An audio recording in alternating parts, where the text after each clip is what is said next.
So James, Eric, you know what movie I think gets a lot of unwarranted flack?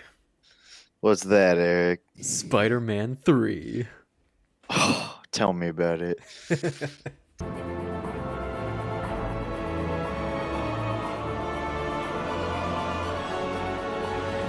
I mean, it really needs no introduction. I think everyone knows what that movie is. Everybody knows Toby.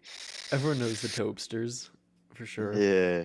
Um, I think it does get a little too much unwarranted flack. I think there were a lot of behind the scenes problems with the creative powers at the time, and I think that definitely influenced it.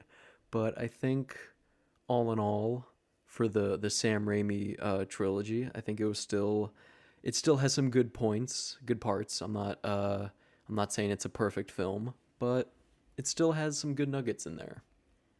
Yeah. I mean, no, obviously it's it could be worked on. There I just yeah, no, I mean, I just didn't see why it was such a bust in the eyes of the public. You know what I mean? I didn't think that way at all. I thought the acting and a lot of the actors' jobs were incredible. I mean, shit, they had Topher Grace in there, who honestly I think could have been a Spider-Man. Like as an actor, I think he could have played that role pretty well. But, Yeah, if not Toby. But you know what I mean? So it was yeah. kind of funny to see him in like another role in that movie because I've always thought that since watching like the '70s shows, like this dude could be Spider-Man. I see that, and I think Sam Raimi has said that he never wanted to do Venom, but the producers kind of pushed him to do it. They were like, "It's Spider-Man, you got to put Venom in at least one of them." And I think even though people had a lot of issues with Venom, that version of Venom, but I think thematically he really works as the dark side to Peter Parker, and that's interesting that you say that he could play Peter, because in this he definitely is very much like Peter, just more of an asshole. And Right. there's some interesting parallels to him and Tobey Maguire's Peter in this one. Not just like they're both reporters and they both have these, like dreams of grandeur with their prospective love interests, but also he's so delusional, Topher Grace, because he's like, oh, I have this girl I intend to marry, but they only had like one date. And Peter in this movie is so delusional, with everything kind of going to his head and his ego being inflated, Yeah. that I think Venom works thematically where it is the dark side to Peter, what Peter could have been if he kept up with the Venom suit, and I mean at the end he dies, right? He gets exploded, and that not I took film philosophy 101 in college, but like Peter's humanity could have died as well. You know what I mean? Right. Right. I Yeah. mean, and don't get me wrong, as much as I loved this movie, I do see the issues. I mean, there were some There's things a that lot of stood them. out in this most yeah, there's a lot of things that stood out in this most rewatch, which was, I mean, part of it was how they did Venom. I mean, I enjoyed what they did, but I just thought some of it was kind of strange, like, the symbiote gets onto Peter Parker and everything and takes him over. But all it does is create, a secondary spider suit. But for him, but then, Topher Grace's character, he just gets covered in this sludge and it just kind of wraps around him and everything. He's got claws and fangs and everything, and I was just kind of like, what's the difference there? There's kind of like a line that Dr. Connor says to Peter over the phone with that whole, that cookie scene in the hallway, Yeah. which that part's great, but he says something about how like it magnifies or um, people's like negative traits, and I guess because Topher was just, I keep calling him Topher because Eddie Brock was more evil, I guess the suit just became more evil to match. I think a lot of stuff in this movie, Yeah. it felt, it kind of felt like it just happened, like just cause it needed to, because it's the movie. You know what I mean? Right. And I know that's kind of vague. To focus on a positive, I think this movie and also the whole trilogy did a really great job of having Peter's problems really stem from his actions and consequences and his decisions, which I think is key to any Spider-Man movie. But I think this series did it really well. However, it was a little weird. I think because Spider-Man 2 was so good and they did it all so well that to have him, it makes sense that Peter is this kind of egotistical and sort of oblivious to the real world at this point because so much of his life has been bad that things are finally going well. But Right. when when MJ is starting to feel like depressed about losing her job and her career, and he still just doesn't get it. It's like I don't know, you'd think with everything that happened in the second one, especially because that was really his like lowest point, that he would sort of have learned. And I think it's a little frustrating, and maybe that was some of the criticism when it first came out of it just seemed like he didn't learn anything from the other movies. Right. And I get Yeah. that, but to play devil's advocate, this is a guy who's had a really rough life and things are finally going well. I think this movie, I mean they say it at the end, but like definitely early on you get a sense that this movie's about people like learning to be better and trying. Yeah, I think Eddie Brock's character um was kind of irredeemably bad. Like it seemed like he just wanted to be that way. You know what I mean? Because it seemed like he had this idea, but that he just wanted to have this, have the public have this specific view of him and everything, like most people. But other than that, he didn't really care about the individual people, like whereas where he was with Gwen or whatever, like I don't think he was really interested in Gwen. I think it was the fact that she was an important person in the city and it was a good look to be seen with her. Sure, definitely. Even when he's photographing, where right before the scene she's kissing Spider-Man or whatever, she, Eddie's taking pictures of her. He's like, "Oh, whatever, like when are we hanging out again?" And he's like, "Should we hang out tonight?" And she's like, "Oh, not tonight."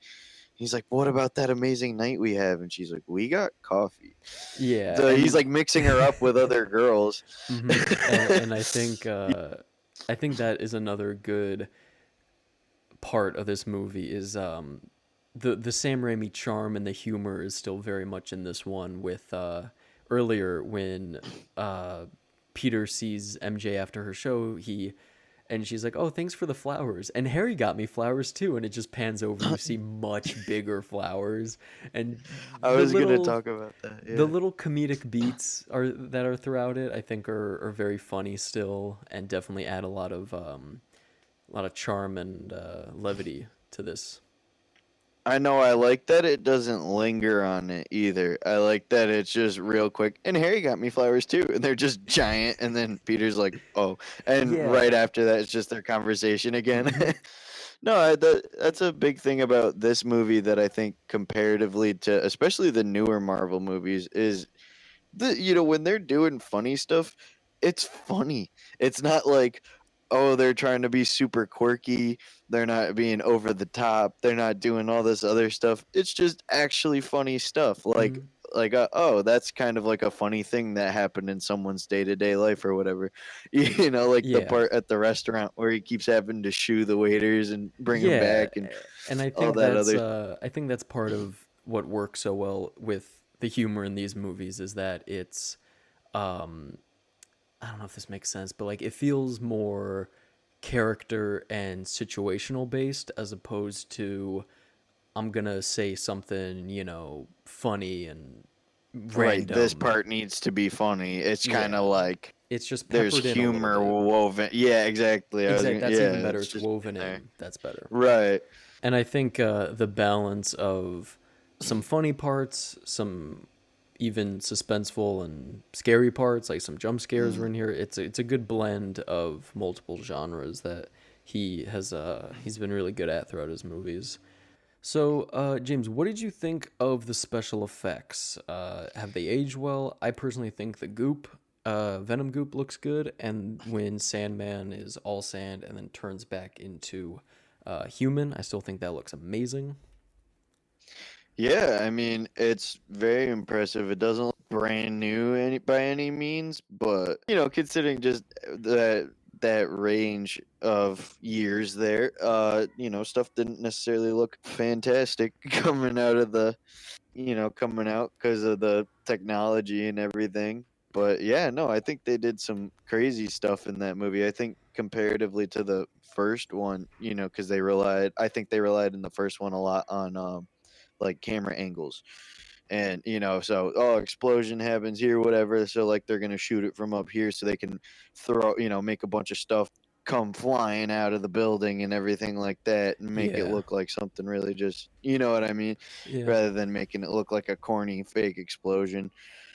And but here, they obviously goop and the Sandman. You can't really fake that with camera angles. I thought it was really impressive how with the whole how he's like looking at his hands and they're like fingers and they're not fingers and all that stuff like that. It's kind of the sand just deteriorating. yeah. Yeah. I agree. I think also when he's saving Gwen and jumping, like kicking off of the debris and everything, still looks really, really cool.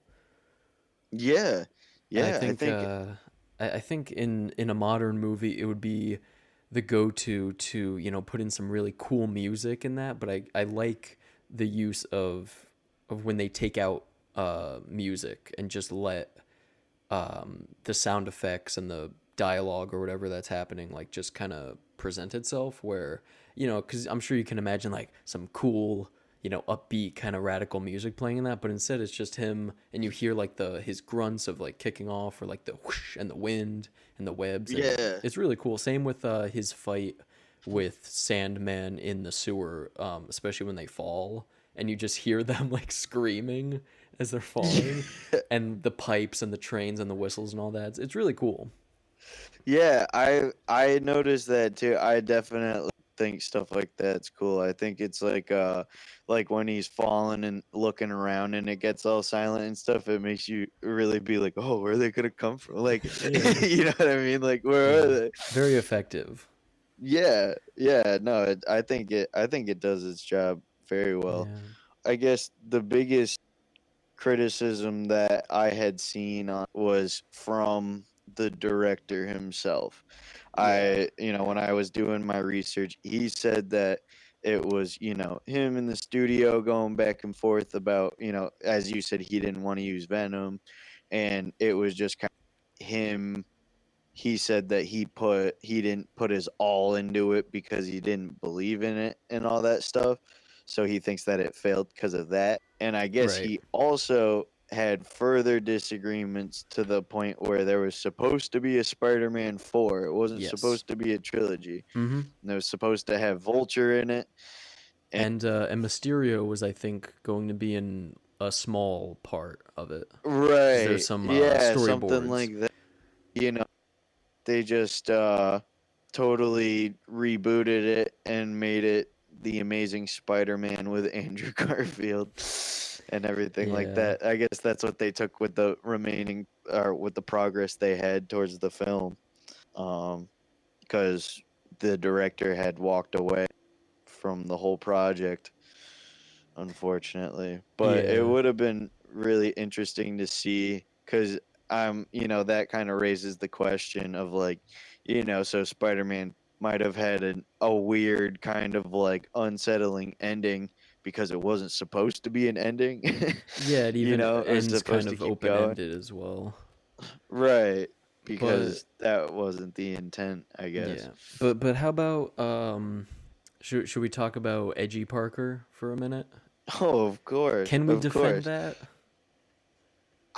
You know what? I I was can't. gonna try. I I can't. was gonna try. I think I got because it almost seems like they tried to make it funny, because Yeah. he goes in front of the first thing he can see his reflection in, and the first thing he does is comb his hair down like this, and just like, like, I'll say this. There's not much more. I think I'll be able to say on the subject, but I get maybe how a little dweeb pipsqueak like him thinks that's cool, but it didn't work for me at all. oh no, yeah, I thought it was. I mean, I thought it was. Yeah, I thought it was pretty fitting to the Spider-Man personality I that agree, they but had. it Yeah, just doesn't work for me. I get what it was super cringy. Uh, I thought the whole thing with what made it bad for me was the public um kind of going along with it. The fact that it worked. You know Mm-hmm. what I mean? Because it was like there were it made what I liked was when he was walking down the street, he's doing his thing, he's like finger guns at the girls and everything, and they're looking at him like, "What the fuck is this guy doing?" Some people I'm were like, into it though. Like "That some girl makes was like biting her lip. She's like, "Oh right, wow!" Like, oh, right, right." I'm saying when it was like the random strangers, all that stuff, but then when it was more like a focused scene, like he's not walking somewhere, he's there. No one was into it. Yeah, or sorry, not no one. Everyone was into it. mm-hmm. Everyone, everyone was like, "Woo, who's this guy?" Like all this stuff. The girl at the Daily Bugle was feeling Yeah, him. They were about to get it on right there. definitely. Uh, and then at the jazz club when he's absurd, like, when you get on stage and start taking over an instrument or whatever, I don't care how confident you are. I've never been to any sort of performance where like the musicians are cool with that Yeah, by any means, with yeah. especially without being like like anyone can play or whatever, like Mm-hmm. come on up. Yeah. It's usually an established thing. The fact that he just started doing that and everyone felt that, I was just kind of like, you're losing me here. Um. But I mean, other than that, I just don't get it. What was wrong with the movie? Well, it's a big thing though. That's a big part of it because I think in this watch through when the Edge Parker montage started, it definitely took me out a little bit, and I thought that was like the lowest point of the movie. Mm. But there are some good Oh, I parts. agree. There's great lighting still. I mean, I know that he said that he didn't really give it his all, but there's still. It didn't feel super phoned in to me. There were still good performances, still good lighting, directing, cinematography. Right. And I mean, without Venom, though, I mean, he works thematically, but like, it's still a good story about forgiveness and revenge and just people being better. Yeah. Oh, 100%. I'm looking at this movie like, yeah, I could probably do without Edgy Parker. I could probably, and like some of the Venom stuff is whatever to me, and yeah, as you were saying, some of the events that took place, like, all right, yeah, now, Harry's got his memory back. Now the butler's gonna finally tell him how his dad died. Like, that would have been helpful A movie a ago, year. yeah. Yeah. Yeah. So, with all of that being said, there is still some good things in this movie, and if you were someone who really hated this movie, maybe give it another watch. Who knows? Yeah, without all the expectation behind it, so you can really just look at the movie for what it is Yeah. instead of what it was supposed to be. It's a Because competent movie, while I guys. agree that I wish, we had seen the fourth movie that Raimi had and even the third movie he had originally had in mind. Like I'm super curious to see what that would have looked like. Yeah, me But too. overall, just separate from all that, I still think this is a fantastic movie. I thought, I mean, even just little funny parts like the landlord talk giving him girl advice. Yeah. That had me dying. You calling woman? You call her. You say you are a good woman. I am good man. And then Over. that's another example of just this kind of, it's a funny little bit, doesn't linger. He just kind of gives like a what look, and then we move on. Right, and then the movie moves on. It's not like, here, audience, was it now that funny? James, would you go as far as to say this movie is amazing? Well, that's the show, guys.